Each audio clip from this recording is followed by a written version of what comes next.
हाँ भैया, अस्सलाम वालेकुम सारे बच्चों, क्या हाल है बेटा, ठीक हो? आप अपने माइक खुद अनम्यूट कर सकते हैं भाई।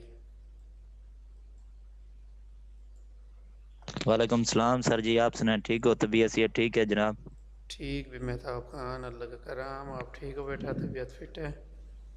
अल्हम्दुलिल्लाह बिल्कुल ठीक। सर जी एक बात बतानी थी आपको। जी जी। जो इंग्लिश का लेक्चर होता है ना, लड़कों ने अपने नाम चेंज करके ऐसी बकवास करते हैं ना, और शोर करते हैं, गाने चला देते हैं। लेक्चर अच्छी तरह से हम सुन नहीं सकते। सर को पता नहीं लगता, पता नहीं क्या, हमारी आवाज नहीं जाती सर को। हम्म। तो सर को कह दे करें कि जो ऐसे हरकतें करते हैं उनका नाम वहां से रिमूव कर दें, ग्रुप में से निकाल दें उनको, ताकि अच्छे ठीक। तरीके से क्लासेस तो ले सकें। सही कह रहे हो भाई, सही कह रहे हो। चलें ठीक है बेटा, मैं सर और से जो है ना कहता हूँ। और आप लोग सर का जो है ना टेस्ट नहीं दे रहे सारे यार, जो सुन रहे हैं। और ये बाकी बच्चे कहाँ गए हैं? अभी तो आप सारे 16-17 के पार्टिसिपेंट थे। वो अभी आ रहे हैं ना उधर से छोड़ के सर जी। चल लें जी। चले, मैं सर को कह देता हूँ ना, ये ख्याल करेंगे नेक्स्ट आपका। अच्छा ये बताओ मेहरबानी। मेहताब, हमने कल कहाँ तक पढ़ लिया था, याद है तुम्हें? सर जी आपने कहा चौथा चैप्टर स्टार्ट करेंगे। ये कंप्लीट पढ़ लिया था? जी। चलें जी, चौथा यूनिट देखते हैं फिर।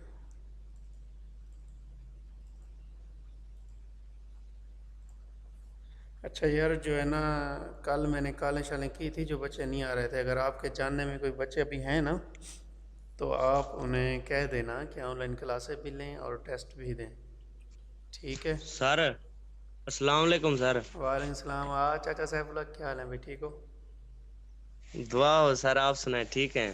अल्लाह का करम, बिल्कुल ठीक। सर, आपसे एक रिक्वेस्ट है, इंग्लिश वाले पीरियड में इतना तंग करते हैं ना बच्चे, ना पूछें बस। हाँ, ये मेहताब अभी यही बात कर रहा था यार, ये। Sir please. चलें, इसको जो है ना सॉल्व करते हैं किसी तरीके से। सर स्पीकर बस म्यूट ही पर ही रहें, ठीक है? चलें चलें, आप म्यूट पर ही होंगे। मैं जो है ना ठीक है उन्हें सर। वो ऑप्शन बता दूंगा कि आप लोग अपने खोल ओपन भी नहीं कर सकेंगे ना। सही सही अस्सलाम सर। वालेकुम। वालेकुम सलाम, आवे रहमान। चलें भाई, 10 मिनट हमारे वेस्ट हो गए हैं, हम अस्सलाम वालेकुम लोग। सर। वालेकुम शेर अली, क्या हाल है बेटा? चलें यार, लेक्चर शुरू करते हैं, 10 मिनट पहले अल्लाह वेस्ट का हो गए शुक्र है, आप हैं। ठीक हैं सर? अल्लाह का करम, बिल्कुल। सर तीसरे का एक सवाल बच नहीं रहा था, अच्छा, फिजिकल आप एक डेटाबेस मिनट डिजाइन। एक मिनट होल्ड करें, मैं ज़रा दूसरा पीसी ख़राब हो गया शायद, मैं देख के आ रहा हूँ, ठीक है? एक मिनट वेट कीजिए सारे।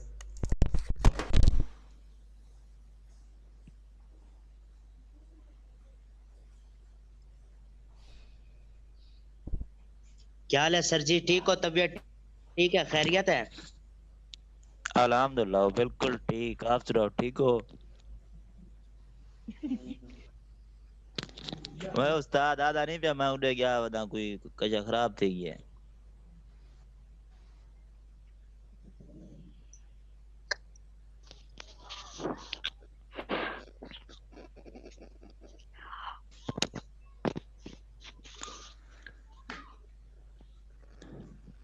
हेलो।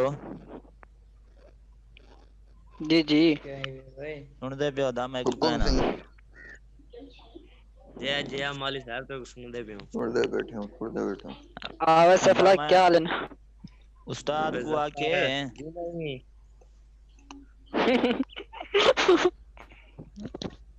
मैं उस्ताद को आके मैं के सुन दे पियो।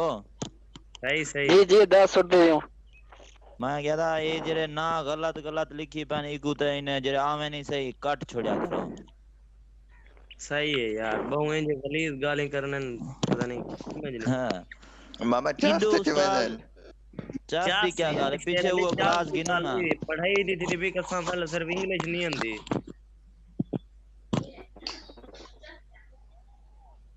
हेलो। है तो कोई मामा क्लास यो वाले है कि जरा इंग्लिश लिंक दे। लेक्चर पता नहीं लगता कौन है। मामा सलाम शेर ठीक अली है पे यार को सारे पता को। है प्या गोदा। जाओ नहीं है क्लास वाला लिंक उन्हें तो सेंड करे ने तो ऐड करने में कोई नहीं थी सकता। मामा सलाम ठीक है यार सारे को। वालेकुम सलाम ए फाज खां। वालेकुम वड्डा सलाम गुरु फाल तीन लग खां दी मैं पेरे तुम। पे आता बा। अब्बा मेहरबानी। अब्बा किवें हाल है सारे दा? ठीक हो? चाची पे हो क्या ना?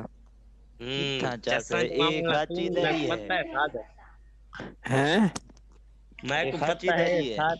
हाँ हिंदी खाचे मने सी ना हो। हाँ यार ईमान नाल मैं यार इवें ਹੁਣ ਤੱਕ ਇਵੇਂ ਲੱਗਦਾ ਮੇਰੀ क्या खर्चे मैं कोई ਦੱਸੋ यार वालेकुम सलाम। समझा फार कहाँ अस्सलाम थे वालेकुम ना फाद मैं भाई, को दुए में सैफुल्ला भाई लगनी। कैसे हो? अल्लाह का फाद शुक्र है। इतना हाँ जेरे यार बंदे हैं ना कोई भी में ना करे थे मेरे को पता है। यार ईमान नाल मैं कह नहीं मी मेरे को तो पता सैफुल्ला ही कह भाई नहीं। हाँ रहमान। हाँ भाई, बस वही शहजादे। कैसे हो, ठीक हो? ओए बस हेलो बस ओए हेलो। हेलो सर चलें बेटा, अगला टॉपिक देखते हैं। आप सारे जी, हम हेलो हाजिरी किस तरह लगाएं? हाजिरी बस लग गई। आप चैट में जाके अपना नेम और रोल नंबर एक ही लाइन में लिख दें। आइडिया मेरे घर आता को सारा हाजिर ठीक है लाऊं सर। सिखाऊं ओए चुप ओए। आइडिया। सारा सारा चलें बेटा, लेक्चर पढ़ते हैं। बस चुप करें, टाइम वेस्ट हो गया काफ़ी सारा। सारा बाकी टॉपिक रह जो रहते तीसरे चैप्टर के उन्हें छोड़ देना है। कौन से रह रहे थे बेटा? सारे हो गए हैं। नहीं सर फिजिकल डेटाबेस डिजाइन रह रहा है। और हाँ आपकी आवाज समझ नहीं आ रही। भाई चल, तेरी समझ भी नहीं आ रही। वकार अजीज, सारों को आ रही है, तुझे नहीं आ रही। हाँ सैफुल्ला बता रहे थे बेटा, जल्दी बोलें। सारे फिजिकल डेटाबेस डिजाइन डिज़ाइन और पढ़ा था। नहीं पढ़ा था सर। अच्छा, मैं इसको देख लूँगा। अभी आप चौथा यूनिट देखिए। ये तीसरे में जो आप कह रहे हैं मैं देख के इसको डिस्कस करूँगा। चलें जी, अब आप सारे म्यूट हो गए, चुप करके सुने बेटा। चलें, चौथा चैप्टर है बेटा डाटा इंटीग्रिटी एंड नॉर्मलाइजेशन है। इंपॉर्टेंट चैप्टर है हमारा। तो इसकी पहली स्लाइड देखिए। पहला सवाल है, व्हाट इज़ इंटीग्रिटी? इंटीग्रिटी क्या होती है? इसका मतलब होता है reliability and accuracy of data. इसको हम डाटा इंटीग्रिटी कहते हैं बेटा। ये दो तरह से हमारे इसकी दो टाइप हैं, एंटिटी इंटीग्रिटी और रेफरेंशियल। रेफरेंशियल बेटा रेफरेंस से है, ठीक है जी। तो पहले हम लोग देखते हैं एंटिटी इंटीग्रिटी क्या होती है। Entity integrity state that attribute of a primary key cannot contain a null value. याद रखिएगा, अलहदा सवाल बनेगा what is the null value. ठीक है जी। नल वैल्यू क्या मतलब होती है? मैंने उस दिन बताया था, नल का मतलब होता है ज़ीरो बेटा। Zero mean empty. जब हम कोई डाटा एंटर नहीं करेंगे तो इसको नल वैल्यू कहा जाता है। ये एंटिटी इंटीग्रिटी कहलाता है, ठीक है भाई। दूसरा सवाल था रेफरेंशियल इंटीग्रिटी क्या होती है? तो रेफरेंशियल बेटा रेफरेंस से है, ठीक है जी। इसका मतलब ये है कि इफ़ अ फॉरेन की एग्जिस्ट इन अ रिलेशन, अगर हमारी फॉरेन की मौजूद है रिलेशन के अंदर। और आपको याद होगा कि फॉरेन की हमारी कब लगती थी बेटा? जब हम लोग किसी पेरेंट टेबल में से डाटा उठा के चाइल्ड टेबल में ले आते थे, और उस चाइल्ड टेबल पे जब हम कोई प्राइमरी की अप्लाई करते हैं बेटा, तो उस वक्त हम लोग क्या कहते हैं उसको? जो की लगेगी उसको फॉरेन की कहते हैं। याद है ना आप लोगों को? द फॉरेन की value must match the primary की। सब ज़रा वो कहता है वो मैच करनी चाहिए प्राइमरी की से। प्राइमरी की हमारी पेरेंट टेबल में लगी होगी, रोल नंबर पे लगाते हैं प्राइमरी की, तो फॉरेन की यानी कि चाइल्ड टेबल में जो प्राइमरी की लगाएंगे वो फॉरेन की होगी, और उसको हम लोग क्या कहेंगे? वो कहते हैं मैच होनी चाहिए, यानी कि रोल नंबर पर ही फॉरेन की लगाएंगे। तो value of some tuple, tuple कहते हैं बेटा रिकॉर्ड को। Relation when react as record और एडिट और डिलीटेड। जब भी हम कोई अपना रिकॉर्ड ऐड करेंगे या डिलीट करेंगे किसी भी रिलेशनशिप के अंदर, जो हमारी टेबल हमारी रिलेट होगी बेटा। अचीविंग द रिलेशनशिप, कैसे इसको अचीव कर सकते हैं? The referential integrity can be achieved by creating relationship between the relations. हम लोग रिलेशनशिप बनाते हैं बेटा। तीन तरह के रिलेशनशिप आपने पढ़े हैं, one to one, one to many and many to many, याद है ना? तो इनके दरमियान जो भी हम रिलेशनशिप बनाते हैं बेटा, वो कहता है हम लोग क्या करते हैं? Relation is called parent relation होता है, और दूसरा चाइल्ड रिलेशन होता है। दो तरह के रिलेशन हैं। The parent relation contains the primary key and the child relation contain the foreign key. तो इसके तीन ऑप्शन है बेटा। पहले क्या है? A value is enter in foreign key field of the child relation must exist in the parent key, और वो पेरेंट की हमारी पेरेंट रिलेशन के अंदर वो फील्ड होना लाजमी है। दूसरे नंबर पे क्या है? आ रिकॉर्ड के नॉट डिलीटेड फ्रॉम चाइल्ड की। हम लोग चाइल्ड की से रिकॉर्ड डिलीट नहीं कर सकते। अगर किसी बच्चे का कोई क्वेश्चन हो तो क्या करे? वो हैंड रेज कर सकता है भाई। If match record exist in a parent relation, तो उसका पेरेंट रिलेशन में होना लाजमी है बेटा। द प्राइमरी की value can not change in the parent relation if it's corresponding. अगर वो मौजूद है पेरेंट टेबल के अंदर तो हम उसको चाइल्ड टेबल के अंदर डिलीट नहीं कर सकते। अगर आप इस फिगर को गौर से देखिए तो ये जो पहली टेबल आपको नज़र आ रही है बेटा, ये वाली टेबल, इसमें देखें ये हमारी क्या है? पेरेंट टेबल है। इसमें 3 रोल नंबर हैं 1 2 3 और ये नेम है अली अहमद नदीम और इसके ये एड्रेस हैं बेटा। इसी में से ही रोल नंबर फील्ड उठा कर देखिए मैंने यहाँ पर लगा दिया, रोल नंबर 1 2 3 ही हैं। इनके सब्जेक्ट्स लिख दिए बेटा मुख्तलिफ, इंग्लिश लिख दी, मैथ लिख दी, कंप्यूटर लिख दी और उन्हीं के मार्क्स मैंने सेट कर दिए। अब ये देखिए जो प्राइमरी की हमने अपनी लगाई थी चाइल्ड पेरेंट टेबल के अंदर, उसी को ही हमने चाइल्ड टेबल में जो है ना क्या बनाया हुआ है, फॉरेन की उसी पर ही लगाई हुई है। ये कंपोजिट की इसने अगला टॉपिक समझाने के लगाई है, इसको अब ना देखें अभी, ठीक है जी। तो ये चीज़ होगी बेटा हमारी जो है ना रेफरेंशियल इंटीग्रिटी कहते हैं इसको भी। उसके बाद हमारे पास है भाई नेक्स्ट देखिए स्लाइड को व्हाट आर दी प्रॉब्लम्स। मुख्तलिफ जब हम डेटाबेस क्रिएट करते हैं बेटा तो हमारे पास मुख्तलिफ क्या आती हैं, प्रॉब्लम्स आती हैं जिनको हम जो है ना टैकल करना होता है, हमें हल करना होता है, सॉल्व करना होता है। तो पहली प्रॉब्लम जो है वो सैनोनिम है बेटा, हार्मोनिम है, रिडंडेंसी है, म्यूचुअल एक्सेस। इसको ज़रा गौर से देखिए, पहले देखते हैं सैनोनिम। सैनोनिम आप पढ़ चुके हैं जो है ना मैथ के अंदर, सेम मीनिंग होते हैं, याद है ना, सॉरी इंग्लिश के अंदर पढ़ चुके हैं भाई।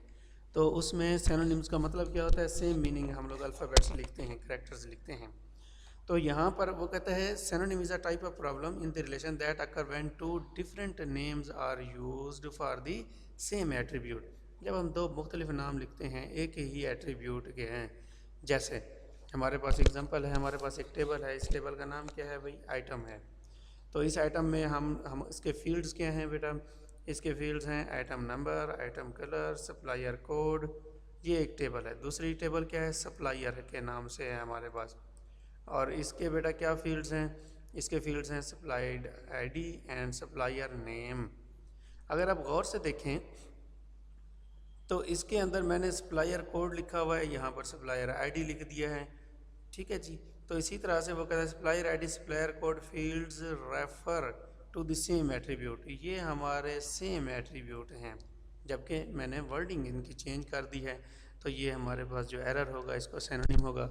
याद रखिएगा बेटा ये जो एरर है, ये जो हम शॉर्ट क्वेश्चन अभी पढ़ रहे हैं, ये अलग-अलग से इस सैनोनिम पे काफ़ी दफ़ा आपके एनुअल पेपर में क्वेश्चन आ चुके हैं। बुक के ऊपर आप इसको इम्पॉर्टेंट लिख दें इन चारों ऑप्शंस को और गौर से इनको सुने। अगर आपके बेसिक क्लियर हो जाती है तो आप खुद से भी लिख सकते हैं भाई, ठीक है जी। अगला देखिए the type of problem that relationship occur when the same name is used for two different attributes. जब हम एक ही नाम दो मुख्तलिफ एट्रीब्यूट्स के यूज़ करते हैं, जबकि इधर क्या था बेटा, इधर ये था कि व्हेन टू डिफरेंट नेम्स, हम लोग एक ही एट्रीब्यूट के लिए इस्तेमाल कर रहे थे और यहाँ पर उलट है हमारे पास। जैसे दो टेबल्स हैं हमारे पास, पहली बेटा ये देखिए ये कस्टमर की एक टेबल है, इसके एट्रीब्यूट हैं कस्टमर आईडी, कंपनी नेम। दूसरी क्या है हमारे पास सप्लायर की टेबल है, इसमें देखिए सप्लायर आईडी लिखा है बेटा और कंपनी नेम लिखा है। कंपनी नेम यहाँ पर भी मौजूद है और इधर भी मौजूद है, तो ये क्या है सेम नेम हो जाएंगे, ठीक है जी। तो ये हमारे पास क्या है, होमोनिम प्रॉब्लम है, एनोमली है बेटा। रिडंडेंसी क्या होती है बेटा, रिडंडेंसी का मतलब है in the relation that occur when same information is unnecessarily stored in two different ways. जब एक ही इंफॉर्मेशन हम लोग दो तरीक़ों से जो है ना ले लें यूज़र से, जैसे हमारे पास एक टेबल है एम्प्लॉय की, तो एक हमारे पास एम्प्लॉय आईडी होगा, दूसरा उससे नेम पूछेंगे, तीसरा मैं उससे डेट ऑफ बर्थ भी पूछता हूँ और एज भी पूछता हूँ। तो यहाँ पर एरर है बेटा, रिडंडेंसी है हमारी। डेट ऑफ बर्थ जब बताएगा तो बेसिकली वो अपनी एज ही बता रहा है, और अगर मैं उससे एज पूछ रहा हूँ तो वो भी तो एज ही आ रही है हमारे पास, तो ये रिडंडेंसी है। तो डिफरेंट फील्ड्स हम लोग यूज़ कर रहे हैं लेकिन इन्फॉर्मेशन देखिए सेम ले रहे हैं इसके अंदर, इसको रिडंडेंसी कहा जाता है। क्लियर है भाई। म्यूचुअल एक्सक्लूसिवनेस ऑफ डाटा क्या है बेटा, data is a type of problem in the relation that occur with the attributes whose values are specified as yes और नो। जब हम उससे कोई क्वेश्चन येस और नो की शक्ल में सवाल करेंगे ना बेटा, तो उसको म्यूचुअल एक्सक्लूसिवनेस डाटा कहा जाता है।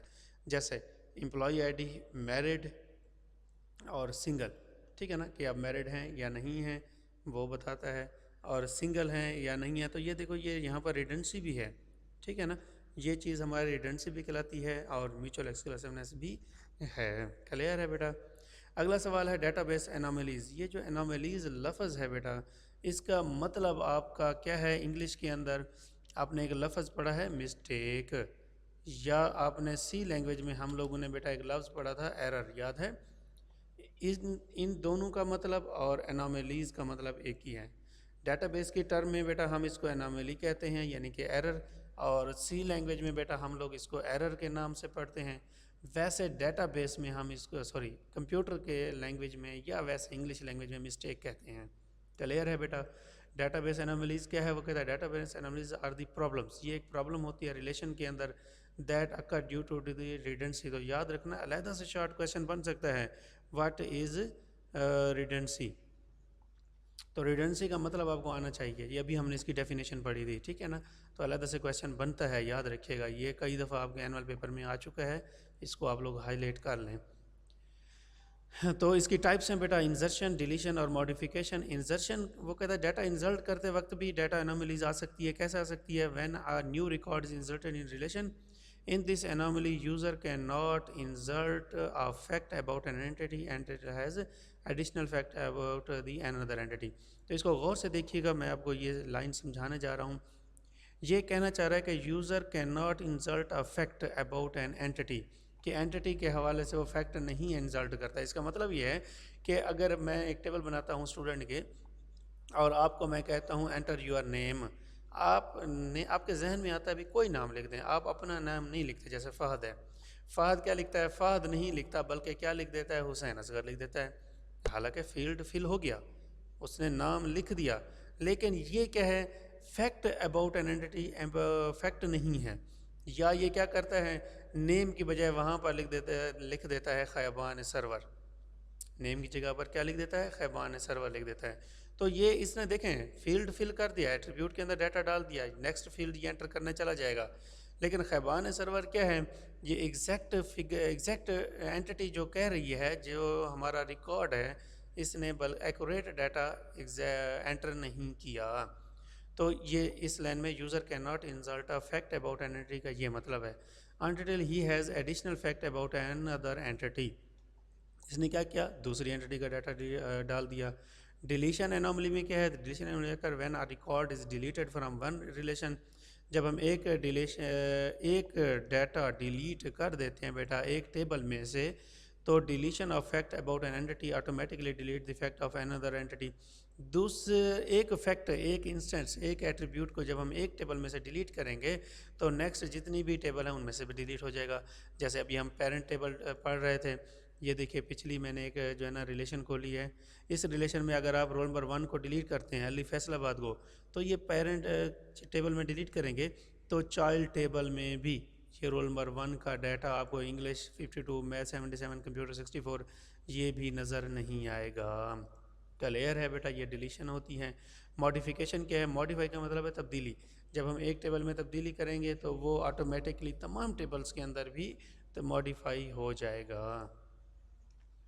वाटर डाटाबेस एनोमलीज़ का इसकी एग्जांपल देखिए बेटा, हमारे पास जो है ना, जब भी हम पढ़ रहे थे, ये 10, 20, 30, 40, 50, 60 पे ये कस्टमर आईडी हैं, ये नेम है। अच्छा, ये जो टेबल और ये जो टेबल बनाई है और ये जो कस्टमर आईडी या नेम या सेल्समैन या रीजन, ये हमने ख़ुद से लिखा है, आप लोगों ने भी ख़ुद से लिखना होगा। ये आईडीज़ मैंने ख़ुद से दी हुई हैं, नाम खुद से फेक लिखे हुए हैं, सेल्समैन लिखे हुए हैं इनके, और ये रीजन लिखा हुआ है, ठीक है जी।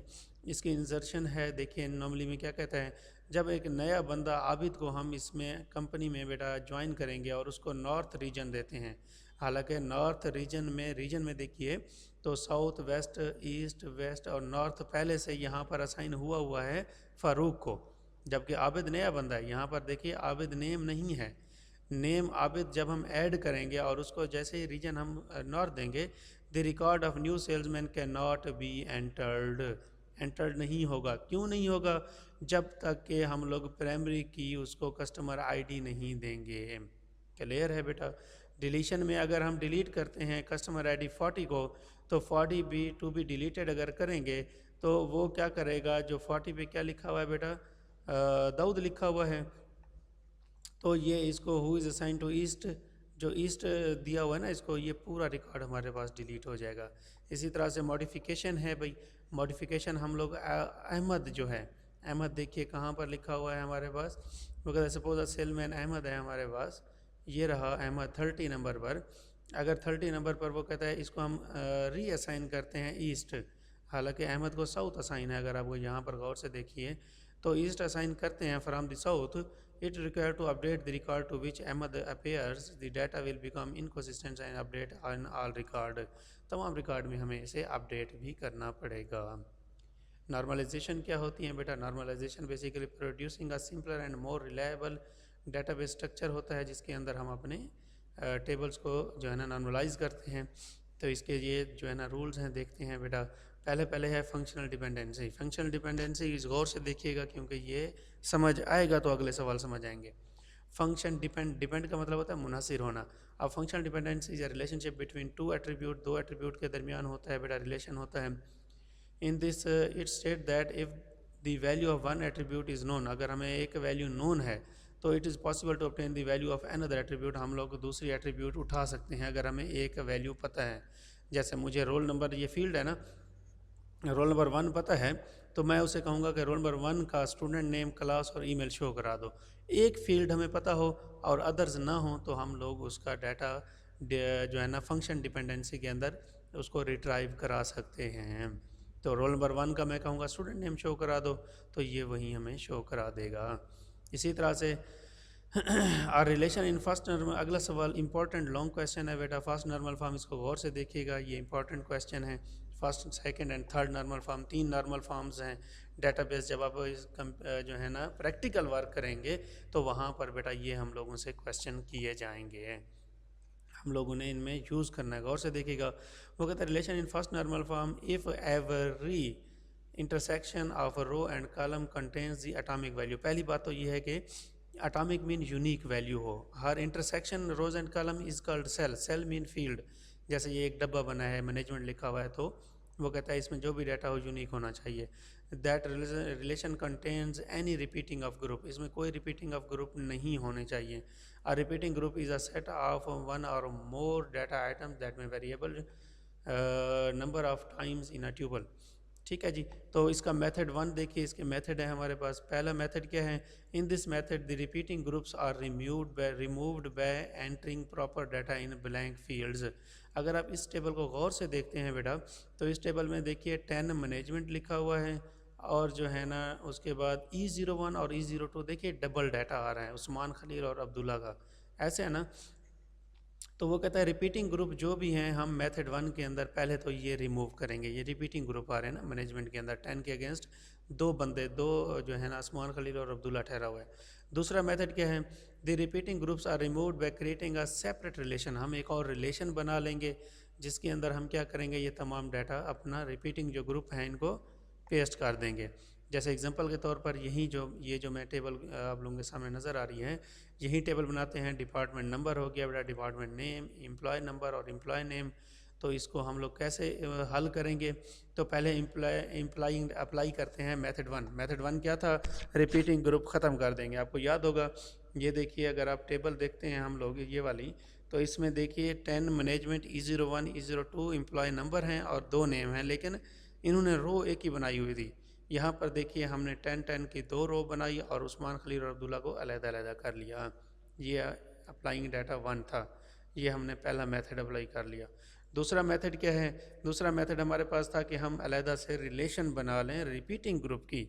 तो ये देखिए हमने पहले एक अलहदा से उसकी क्या बना ली, टेबल बना ली बेटा। 10 के अगेंस्ट मैनेजमेंट, 20 के अगेंस्ट फिनांस और 30 के अगेंस्ट क्या है हमारे पास, IT है। देखिए हम लोगों ने वही चीज़ अलहदा टेबल में बना ली, 2 टेबल्स बना ली। ठीक है बेटा। उसके बाद हमारे पास है पार्शल पार्ट से है बेटा। अभी जो हमने पहले सवाल पढ़ा था ना, वो फंक्शन डिपेंडेंसी था, यानी कि हमारी एक फील्ड डिपेंड कर रहा था हमारी बाकी फील्ड्स के ऊपर। हम लोग उसको उठा सकते थे कि रोल नंबर 1 का name, father name, address show कराओ। पार्शियल का मतलब होता है part dependency, a type of dependency in which 1 और मोर नन की एट्रीब्यूट्स। तो अलहदा से शॉर्ट क्वेश्चन बनेगा, what are the non key attributes. Non key attributes कौन सी होती हैं? एक होती हैं की एट्रीब्यूट्स जिन पे हम लोग कीज़ लगाते हैं, प्राइमरी की, सेकेंडरी की, फॉरेन की। नॉन की एट्रीब्यूट्स वो होती हैं जिन पे हम कोई जो है ना की अप्लाई नहीं करते बेटा। तो ये हमारी फंक्शनली डिपेंडेंट होती हैं प्राइमरी की के ऊपर, और इसको हम लोग पार्शियल डिपेंडेंसी कहते हैं बेटा। जैसे ये देखिए हमारे पास एक टेबल है एम्प्लॉय की और इसके फील्ड्स के हैं EMP ID, name, department name, salary, course title and date completed. तो एम्प्लॉय ID पे हमने प्राइमरी की लगा दी। क्यों लगा दी? क्योंकि इस पर अंडरलाइन है बेटा, इसलिए अंडरलाइन निशानी होती है कि इस पर क्या है, प्राइमरी की लगी हुई है। इधर टेबल में भी अगर आप गौर से देखते हैं तो यहाँ पर भी लगी हुई है। नेम, डिपार्टमेंट नेम, सैलरी, ये क्या है, इन पे कोई की नहीं है, तो ये नॉन की एट्रीब्यूट्स हैं। तो ये आप लोग ये अलग से डेफिनेशन बन सकती है, याद रखिएगा। तो नॉन की एट्रीब्यूट्स हमारी जितनी भी हैं वो डिपेंड कर रही हैं किसके ऊपर, एम्प्लॉय ID पर। मैं डायरेक्ट डाटा ऐसे नहीं रिट्राइव कर सकता जब तक कि मैं प्राइमरी की वाला जो है ना फील्ड उसे नहीं दूंगा। मैं उसे कहूँगा कि एम्प्लॉय ID जो 110 है इसका मुझे नेम या डिपार्टमेंट नेम शो कराओ, या उसे कहूँगा कि एम्प्लॉय ID 110 का मुझे कोर्स टाइटल और सैलरी शो कराओ। तो ये ऐसे हमें शो कराएगा। इसी तरह से इनामलीज़ होती हैं बेटा, इसके अंदर 3 तरह की एनामलीज़ हैं, हमेशा याद रखिएगा। आपके पूरे सब्जेक्ट सिलेबस के अंदर यही 3 ही एनामलीज़ होती हैं बेटा, ठीक है जी। Insertion, deletion and modification. लेकिन हर फील्ड के अगेंस्ट उसकी इंसर्शन और होगी, डिलीशन और एनामली होगी, और मॉडिफिकेशन और होगी। तो अगर इसके हम इंसर्शन देखते हैं, suppose new course programming add करते हैं, देखिए इसमें प्रोग्रामिंग नहीं लिखा हुआ। हमारे पास जो भी डिपार्टमेंट नेम लिखे हुए हैं, मार्केटिंग है, अकाउंटिंग है, IT है, फिनांस है, मार्केटिंग है, प्रोग्रामिंग नहीं है बेटा। तो अगर हम इसके अंदर प्रोग्रामिंग वो कहता है ऐड करते हैं, the new course title can not be inserted without inserting employee ID, जब तक एम्प्लॉय ID इंसल्ट नहीं करेंगे। क्यों? प्राइमरी की हमेशा अभी हमने पढ़ा था कि वो नल वैल्यू नहीं होती, एम्प्टी नहीं होती, जब तक कि हम उसे एम्प्लॉय ID नहीं देंगे उस वक्त तक हम नया डाटा इंसल्ट नहीं कर सकते। डिलीट के लिए भी ऐसे ही है, डिलीट हम लोग नन की एट्रीब्यूट नहीं कर सकते, बल्कि हम एम्प्लॉय ID ही डिलीट करेंगे। मैं कहूँगा 150 एम्प्लॉय ID डिलीट कर दो, तो उसके अगेंस्ट ये हुसैन है, मार्केटिंग है, उसकी सैलरी है, आपको कुछ भी नज़र नहीं आएगा, ये तमाम डाटा डिलीट हो जाएगा। इसी तरह से मॉडिफिकेशन भी एम्प्लॉय ID यानी कि प्राइमरी की के थ्रू ही होगी। क्लियर है बेटा? उसके बाद सेकंड नॉर्मल फॉर्म है। सेकंड नॉर्मल फॉर्म के क्या हैं, इसके 3 मेथड हैं बेटा। पहला क्या है, इसकी कंडीशन है, वो कहता है प्राइमरी की consist of only 1 attribute. Primary की एक ही टेबल पे होनी चाहिए, एक ही एट्रीब्यूट पे होनी चाहिए। नन की भी एट्रीब्यूट्स ज़रूर होने चाहिए टेबल के अंदर। एवरी नन की एट्रीब्यूट्स हमारी क्या हो, फंक्शनली फुली डिपेंडेंट हो प्राइमरी की के ऊपर। जैसे ये एक टेबल है, हम लोग ने एम्प्लॉय ID लिया, इसमें प्राइमरी की लगाई, बाकी तमाम क्या हैं, फुली फंक्शनली डिपेंड कर रही हैं इस प्राइमरी की के ऊपर। लेकिन कोर्स टाइटल के ऊपर भी हम लोगों ने एक और की लगा दी। एक ही टेबल में जब 2 की लगाते हैं तो उसको कंपोजिट की कहते हैं बेटा, हम लोग ये पहले डिस्कस कर चुके हैं, ठीक है जी। तो एम्प्लॉय ID, एम्प्लॉय की बेटा हमारे पास एक टेबल है, ठीक है भी। तो इसके फील्ड्स हैं employee ID, name, department name, salary, और इसी तरह से employee ID and course title पे हमने जो है ना क्या लगा दी बेटा, कीज़ लगा दी हैं, इसलिए मैंने इसे यहाँ पर बोल्ड किया हुआ है। तो हमारी जो है ना जितनी भी नन की एट्रीब्यूट्स हैं वो डिपेंड कर रही हैं इन 2 कीज़ के ऊपर। जैसे इंसर्शन, डिलीशन, मॉडिफिकेशन में वही चीज़ लिखी हुई है जो हमने फर्स्ट नॉर्मल फॉर्म में पढ़ी है। अब ये जो पहली हमारे पास टेबल अगर पूरी देखें तो ये सैलरी, डिपार्टमेंट है, नेम डिपेंड कर रहा है एम्प्लॉय ID पर, जबकि डेट कंप्लीटेड डिपेंड कर रही है किस पे, हमारी कंपोजिट कोर्स टाइटल पर, जिसमें हमने कंपोजिट की लगाई हुई है। ये इसका इंसर्शन डिलीशन हो गया बेटा। उसके बाद इसकी कंडीशन क्या होगी, वो कहता है रिलेशन क्या, what are the condition of relation to be in second normal form. Condition क्या होगी बेटा, वही जो चीज़ मैंने अभी आपको बताई कि कोर्स के अंदर ये जो 3 कीज़ हैं, डेट कंप्लीटेड, कोर्स टाइटल और एम्प्लॉय ID डिपेंड कर रही हैं इसके ऊपर। और एनोमलीज़ क्या आ सकती हैं, ये हम कल सवाल पढ़ेंगे। जो है ना अभी आप लोग अपने माइक ऑन कर लीजिए, ये यहाँ पर जो है ना हम लोग इधर से 16 से कल इसको पढ़ लेंगे। तो आप लोग देख लीजिए, जो क्वेश्चन हैं कीजिए। आपका लेसन एंड हो गया है, आप लोग अपने माइक खुद अनम्यूट कर सकते हैं। अब चलें जी, खुद अनम्यूट कर सकते हैं भाई, बोलें अगर किसी का कोई क्वेश्चन है तो। सर अटेंडेंस कैसे लगाएं? हाँ उस्मान अजीज़ दोबारा बोलें बेटा। मैंने कहा सर हाजिरी कैसे लगाएं? चैट रूम में जाके अपना नेम और रोल नंबर एक ही लाइन में लिख के सेंड कर दें मुझे। ओके। हाँ भी फहद, भाग गए हो?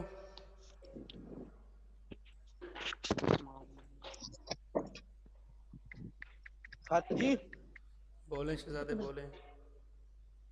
सर हमने तो सिर्फ आप लेक्चर में अटेंडेंस लगाई है। कोई बात नहीं, आपके सारों में लग गई है भाई, ऑटो लग जाती है। हाँ वकार बोलो यार, हैंड रेज क्यों किया हुआ है? माइक तो तो आना बस यही तेरा। पूछना था सर, यही पूछना था, चलें अटेंडेंस ठीक। का पूछना था। हाँ ठीक है, हाँ थैंक बोलो। यू। आवाज़ समझ नहीं आ रही भाई, बोलें। चलें भाई, अल्लाह हाफिज़ कर रहे हैं बेटा। इंशाल्लाह कल आप जिन लोगों से फिर मुलाकात होगी और कोशिश करेंगे कि सिलेबस जल्दी से आप अल्लाह हाफिज़ सर। कर लें। हाँ ठीक है बेटा, अल्लाह हाफिज़। अल्लाह हाफिज़ सर जी। अल्लाह हाफिज़। अल्लाह हाफिज़ बेटा, अल्लाह हाफिज़। हम नहीं देंगे।